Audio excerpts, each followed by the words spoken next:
presento al Congreso una reforma constitucional de adelanto de elecciones generales que implica el recorte del mandato congresal al 28 de julio del 2020.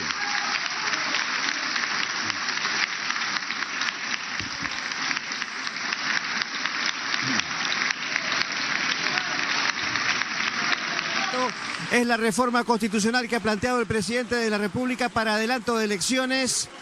Varios parlamentarios se ponen de pie, básicamente los del oficialismo y de izquierda, para aplaudir la propuesta presidencial. También se solicita el recorte del mandato presidencial a la misma fecha, aunque ello implique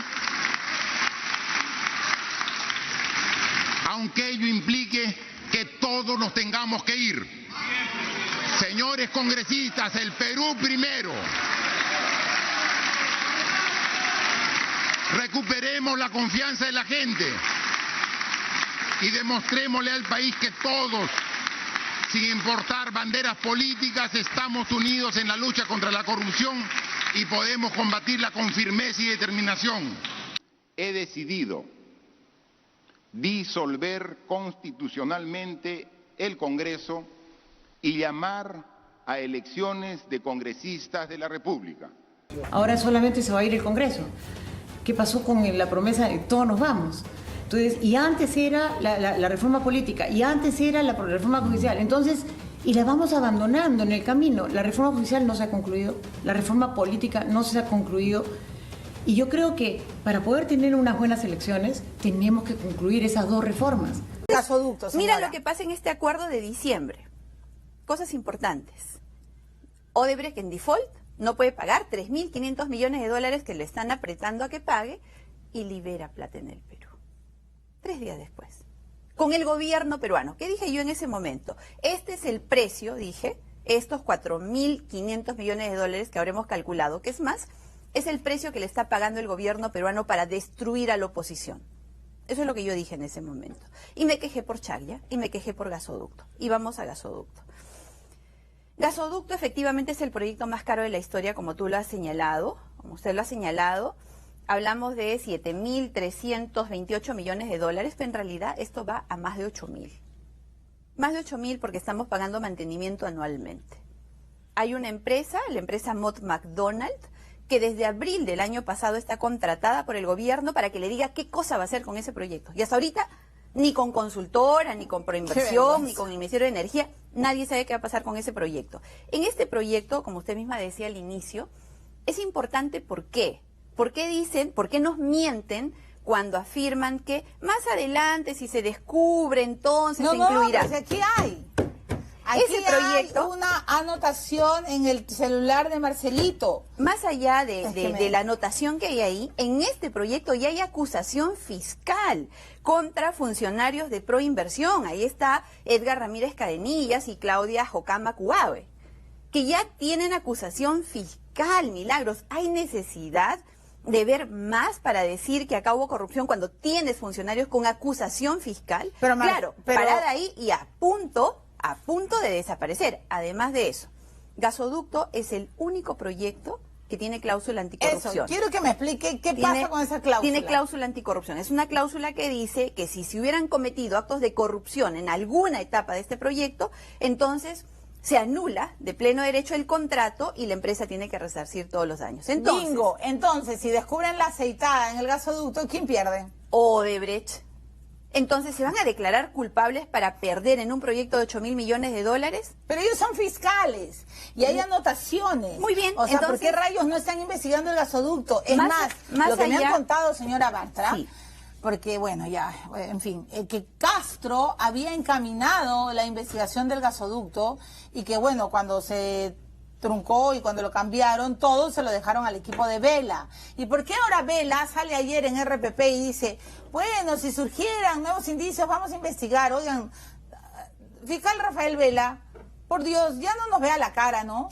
Yo lo he entrevistado muchas veces, pero usted tiene indicios de corrupción en el gasoducto. ¿Por qué no le plantea un cuestionario tal cual y le dice, oye, Barata, y oye, Marcelito, o nos cuentan bien lo que hicieron con este megaproyecto que fue el más millonario, o ya pues, o no les damos nada. No, Mire, ¿por qué no hacen Milagros, eso? en este proyecto, bueno, de hecho al gobierno no le ha interesado absolutamente investigar para poder impulsar la aplicación de la cláusula anticorrupción. Nosotros se lo hemos insistido documentadamente de forma permanente. La última vez nos dijeron, no, eso ya lo verá la Fiscalía. Por Dios, son el Ejecutivo. Ellos son los dueños de nuestra plata. Acá, Milagros, yo quiero hacer un paréntesis. La gente en la calle me reclama permanentemente. ¿Por qué? La pobreza. ¿Y quiénes tienen la plata en el Perú? La plata la tiene el Ejecutivo. Y claro, han tratado de trasladar la responsabilidad al Congreso. ¿Qué es el Congreso? Vigilar que ese Ejecutivo haga buen uso de la plata. En fin, 10.000 millones de dólares, Milagros, de soles, son 2.500 millones de dólares, nos tienen por el gasoducto en arbitraje, Odebrecht. ¿Se han desistido siquiera de esa pretensión? No. O sea, encima, además de todo lo que ha costado, le podemos terminar pagando 10.000 millones de soles. Un solo hecho del gasoducto que le podría hacer presumir a los fiscales, más allá de la anotación. El mismo día, 28 de marzo del 2012, se reúnen en Palacio de Gobierno. ¿Quién? Ollanta Humala. ¿Con quién? Con Marcelo Odebrecht, con Jorge Barata y con Luis Mameri. Ese mismo día, 28 de marzo del 2012, Odebrecht compra todas las acciones de Kuntur. Ese mismo día, 28 de marzo del 2012. ¿Ya?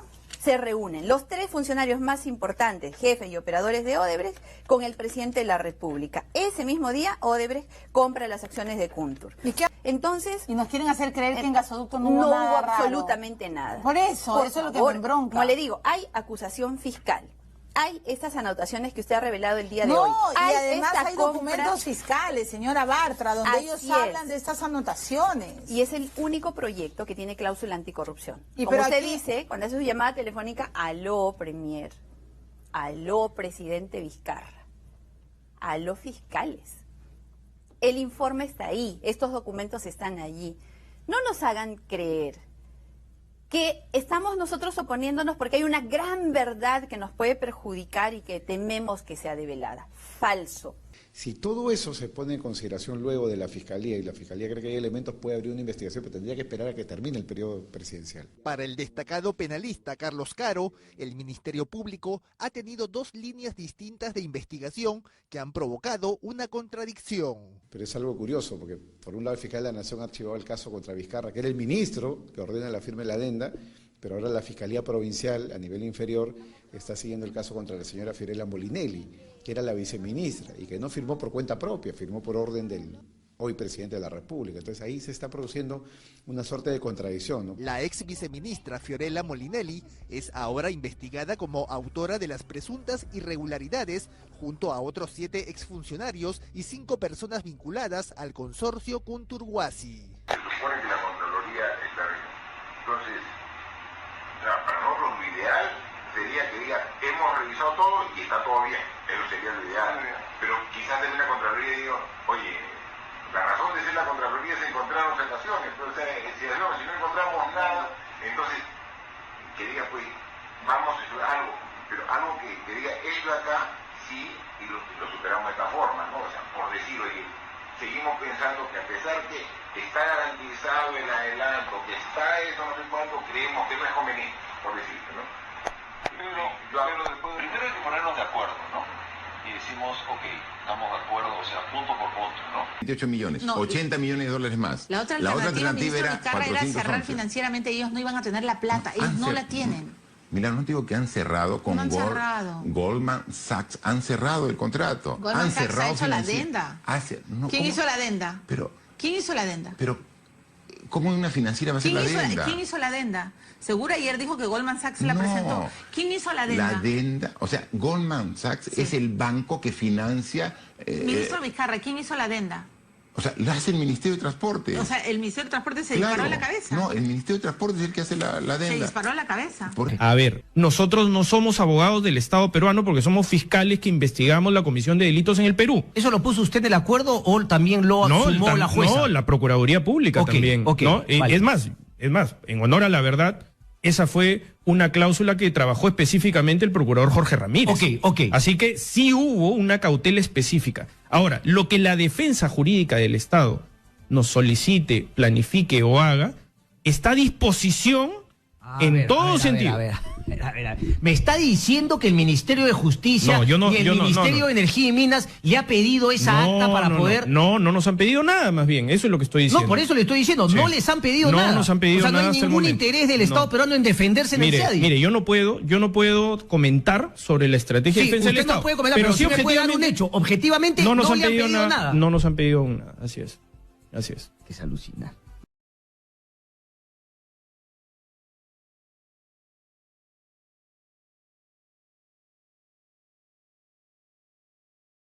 Yo no sé cómo se han enterado el Ministerio de Justicia que iba a venir el señor Adrián Sen, pero que a mí no me manden mensajitos por acá. Si el ministro de Justicia quiere venir a responder o algún funcionario que llame por teléfono y lo metemos, pero aquí no estamos pese en guaripoleras, esto no es un programa acá de las 9 ¿de qué estamos hablando? Yo no conozco a una señorita del Ministro de Justicia que me escribe mientras yo hago la entrevista. Estamos todos locos. ¿Qué es esto?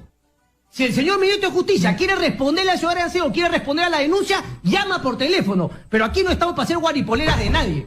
¿De qué vamos? ¿Quién es la señora Jimena Pinto? ¿Quién es? ¿Qué es esto?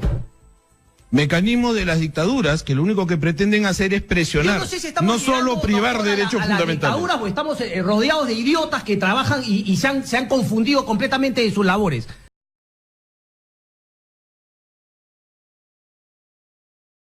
Su empresa fue proveedora para Odebrecht en la interoceánica. ¿Podría contestarnos al respecto?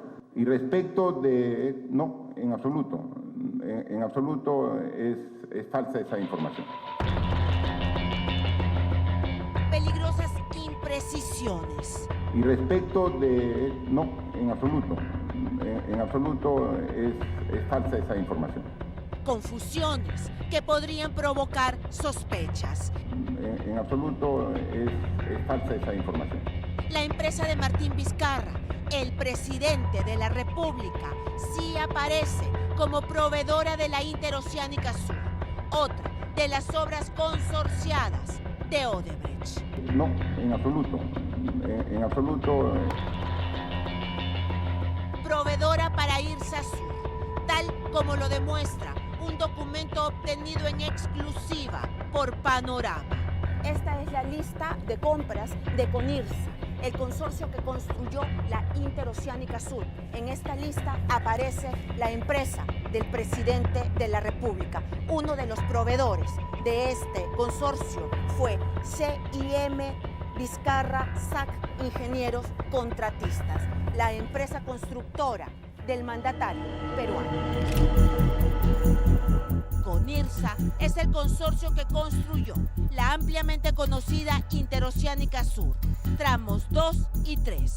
Este consorcio está conformado, como se sabe, por Odebrecht, Graña y Montero, ICSA y JJC Contratistas Generales. Odebrecht tiene una participación del 70% en esta mega obra, por la que el prófugo Alejandro Toledo recibió una coima de $20 millones. Ser proveedor de Odebrecht o de alguno de los consorcios que integra no es delito. Negarlo o no recordar convenientemente algunos negocios o jugar con las palabras podría traer consecuencias. El oficialismo dirá que es un acto de desprendimiento mayor el de Vizcarra, pues se incluye su propia salida, la crítica más agria, que es un acto efectista por incompetencia. Usted ha sido ejecutivo, yo le pregunto, ¿un presidente sucumbe necesariamente siendo ejecutivo? ¿Un presidente sucumbe si no le aprueban las cosas el Congreso o se pelea con él? No, porque las cosas que tenían que aprobarse se han aprobado. El presupuesto de la República, por ejemplo, porque la voluntad del presidente no se escucha en julio, se escucha en noviembre, cuando de cuánta plata le asigna y a qué. O sea, si hay un ámbito de acción del Ejecutivo. Sí, mira a los Panamericanos. O sea, los Panamericanos son la mejor muestra de que contra ese Congreso tú puedes hacer cosas. Este Congreso es tan mediocre que no puede enfrentarte técnicamente. Te enfrenta con la peleita política, ni siquiera estudian. Y entonces cuando tú... No, tú tienes que responder con trabajo. Debemos creer que, de corazón, Vizcarra, que no necesita del Congreso para gobernar bien, piensa que esta solución es la única y necesaria para el Bicentenario. ¿O debemos creer que lo hace por la popularidad y por la foto titular con el que va a quedar. El Ejecutivo no va a ser juzgado por cuánto le pegó al Congreso. Ya le pegó, ya ganaste esa pelea. Es evidente. Están en un juego el Ejecutivo y el Legislativo para ver quién golpea más fuerte. Eso no es gobernar el país. Para Marisol Espinosa, exministra de este gobierno, se repite una historia donde nadie gana, sino donde todos perdemos. Atención, atención. Noticia de último minuto, está en el Twitter. La señora Mercedes Arauz acaba de publicar lo siguiente: he decidido renunciar irrevocablemente al cargo de vicepresidenta constitucional de la República. Las razones las explico en la carta adjunta. Ahora vamos con la carta adjunta. Espero que mi renuncia conduzca a la convocatoria de elecciones generales en el más breve plazo por el bien del país.